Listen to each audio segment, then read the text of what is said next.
Om Swastiastu, tabe selamat lingung nalatai, salam sahujud kerende melempang.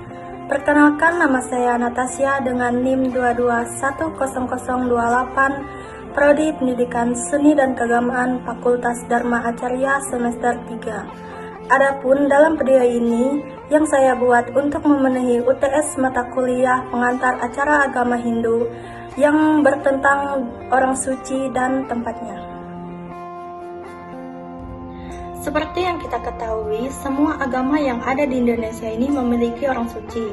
Orang suci tersebut mampu dan berwenang untuk memimpin umat dan memimpin suatu upacara yang religi. Orang suci adalah manusia yang memiliki mata batin dan dapat membicarakan kewibawaan serta kerohanian, serta mempunyai kepekaan untuk menerima getaran-getaran gaib dalam penampilannya, dapat mewujudkan ketenangan dan penuh welas asih yang ada disertai kemurnian lahir dan batin. Di dalam kitab suci, para orang suci Hindu disebut dengan sadhu, san, mahan, atau bagawan. Mereka mengajarkan pengetahuan kehidupan kerohanian kepada masyarakat luas, juga disebut guru atau acarya. Orang suci juga bisa disebut dengan pandita dan pinandita. Orang suci Hindu sungguh beragam dari tata nama dan gelar yang diberikan kepada orang suci. Dalam ajaran agama Hindu, bahwa orang suci Hindu diberikan gelar atau nama resi atau pandita. Dalam istilah lainnya, bahwa selain pandita maka ada juga sebutan yang tergolong pinandita, seperti pemangku, basir, kandong, pisur, dan sebutan lainnya yang sangat disucikan oleh umat Hindu di daerahnya masing-masing yang ada di Indonesia. Dalam swadharma atau kewajiban sebagai pinandita atau orang suci yang berstatus ekajati yang berproses kesucian jati diri dengan upacara pawintenan atau upacara pensucian sebagai pinandita merupakan upaya untuk menuju jati diri sebagai pemimpin umat Hindu yang berperan melayani dan membina umat Hindu di wilayahnya masing-masing.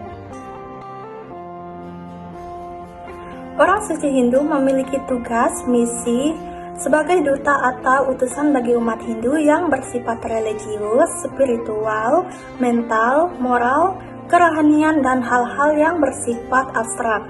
Oleh karena itu, yang berhubungan dengan ketuhanan yang Maha Esa atau Ida Sang Yang Widiwasa atau juga bisa disebut dengan Ranying Hatala Langit. Ada pula beberapa tugas mulia dan luhur dari orang suci Hindu, antara lainnya yang pertama yaitu sebagai pemimpin umat Hindu, kedua sebagai pembina umat Hindu, ketiga sebagai penuntun upacara agama Hindu, keempat sebagai penyiar ajaran agama Hindu, kelima sebagai pelindung kerohanian umat Hindu, dan yang keenam sebagai guru suci untuk pembelajaran ajaran agama Hindu, dan masih banyak lagi tugas-tugas orang suci Hindu. Ada berbagai macam-macam orang suci di Indonesia, demikian pula dengan umat Hindu suku Dayak Kaharingan. Orang suci atau rohaniwan mereka disebut dengan basir atau pisor. Mereka mempunyai kedudukan terhormat di mata umat Hindu Kaharingan. Merekalah yang bertugas untuk memimpin setiap upacara keagamaan. Malahan mereka dijuluki pula sebagai ulama Kaharingan. Sebutan basir atau pisor disesuaikan dengan daerahnya masing-masing umat. Tidaklah semua orang dapat menjadi basir atau pisor. Kedudukan ini hanya dijabat oleh mereka secara turun-temurun dari nenek moyangnya yang telah menjadi basir atau pisor. Di samping persyaratan lainnya, jadi jabatan basir atau pisor ini adalah jabatan warisan berdasarkan keturunannya. Ajaran yang diberikan oleh para basir atau pisor kepada muridnya tergantung sekali kepada pengetahuan dan kemahiran gurunya yang diberikan oleh nenek moyangnya. Oleh sebab itu, tidak perlu heran bila setiap basir atau pisor ajarannya berbeda-beda satu dengan lainnya.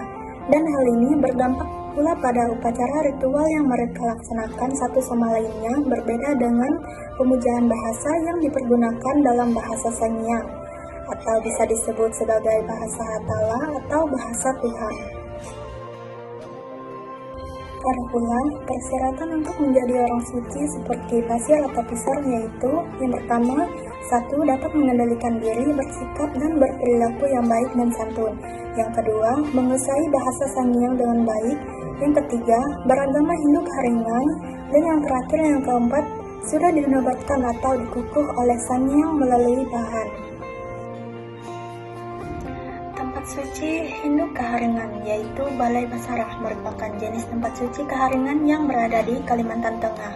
Balai Basarah memiliki bentuk yang berbeda-beda di setiap kabupaten yang ada di Kalimantan Tengah. Ada yang berbentuk rumah dan meru. Balai Basarah memiliki fungsi lain selain fungsi utama yaitu sebagai tempat persembahyangan bagi umat Hindu keharian. Ada pula syarat-syarat untuk memasuki tempat suci yaitu yang pertama, sehat jasmani dan rohani, kedua, berpakaian sopan, rapi dan bersih, dan yang ketiga, tidak dalam cempaka atau keterbaik cempaka yang disebabkan oleh diri sendiri maupun disebabkan oleh orang lain. Demikianlah paparan singkat dari saya mengenai tentang orang suci berserta tempatnya.